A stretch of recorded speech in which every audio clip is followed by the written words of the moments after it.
샬롬, 하나님과 동행하는 새벽기도회 달라스 임마누엘 교회 권성철 목사입니다. 오늘도 하나님과 동행하며 풍성함을 누리시는 저와 여러분 되시길 주님의 이름으로 축복합니다.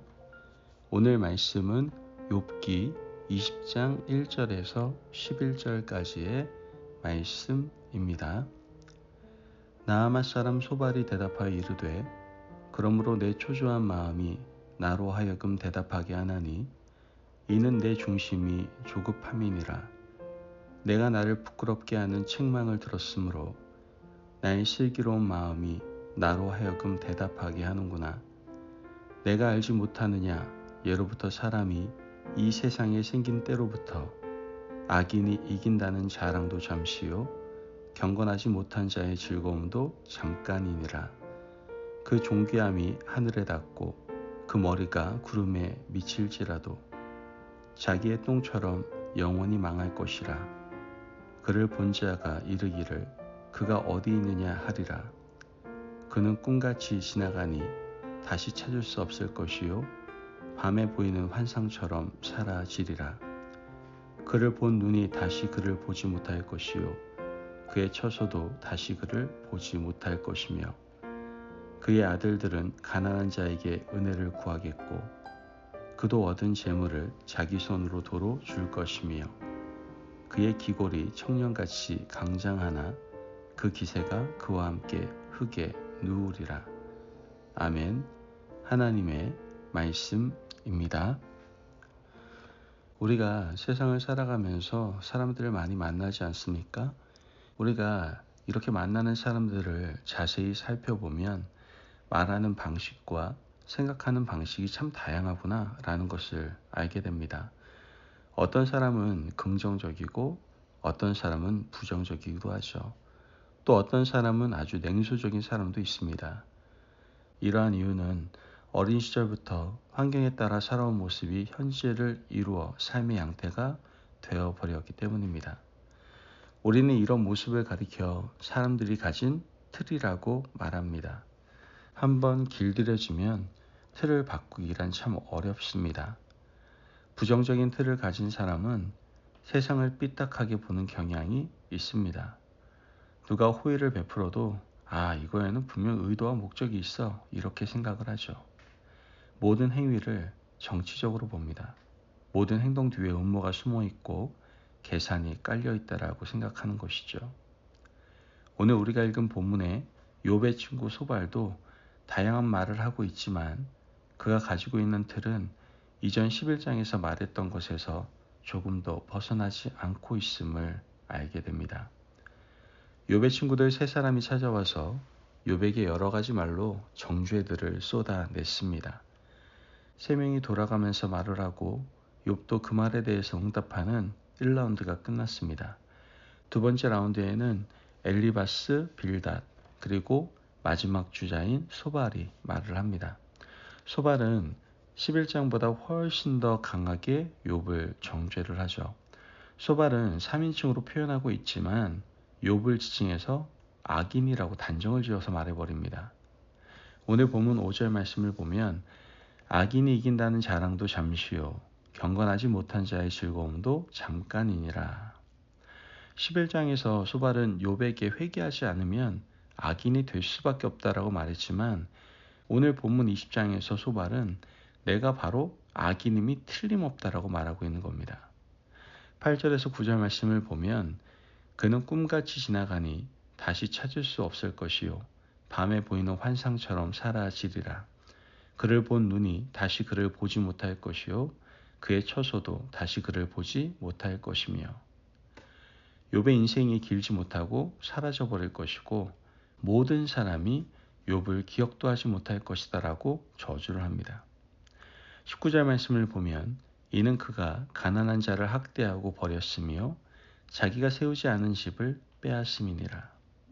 소발은 더 나아가 욥이 이런 죄를 범했다고 단정짓고 있습니다. 내가 이런 고통을 당하는 것을 보니 이 정도의 죄는 지었구나 라고 말하는 겁니다. 이 말을 듣는 입장에서는 정말 억울하기 짝이 없을 겁니다. 하지만 소발은 여기서 저주를 멈추지 않습니다. 욥기 10장 27절에서 29절 말씀을 보면 하나님이 그의 죄악을 드러낼 것이요 땅이 그를 대항하여 일어날 것인즉 그의 가산이 떠나가며 하나님의 진노의 날에 끌려가리라. 이는 악인이 하나님께 받을 분깃이요 하나님이 그에게 정하신 기업이니라. 여러분, 도대체 이렇게 단정짓는 근거가 도대체 무엇입니까?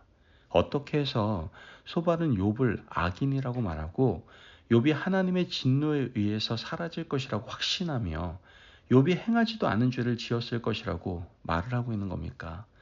그건 바로 11장에서 소발이 가지고 있었던 인생의 틀 때문입니다. 욥기 11장 13절에 15절 말씀을 보면 만일 내가 마음을 바로 정하고 주를 향하여 손을 들 때에 내 손에 죄악이 있거든 멀리 버리라. 불의가 내 장막에 있지 못하게 하라. 그리하면 내가 반드시 흠없는 얼굴을 들게 되고 굳게 서서 두려움이 없으리니.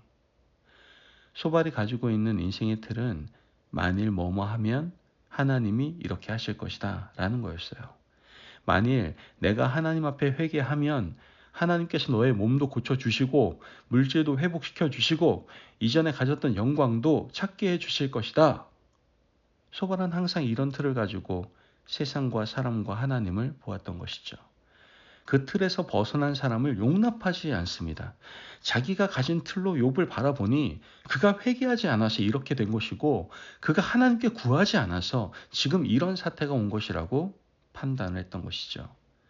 그런데 자기 틀에 욥이 들어오질 않습니다.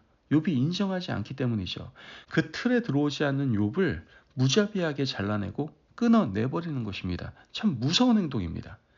소발의 말이 다양하게 표현되지만 거슬러 올라가 보면 자기 틀에서 한 발짝도 벗어나지 않고 있음을 우리는 보게 되는 것이죠.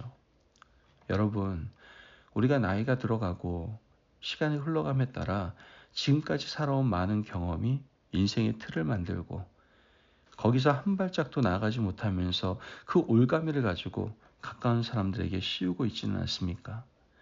사람들은 유연하게 살아가야 된다고 말을 하고 세상을 가치 있게 살기 위해서 개방적인 자세를 가져야 된다고 말을 합니다. 그렇게 말하면서도 우리는 한치도 움직이려 하지 않는다는 것이죠. 얼마나 고집이 센지 내가 가지고 있는 틀을 버리려고 하지 않습니다. 이런 우리의 모습을 보면서 참 놀랄 때가 많다는 것이죠.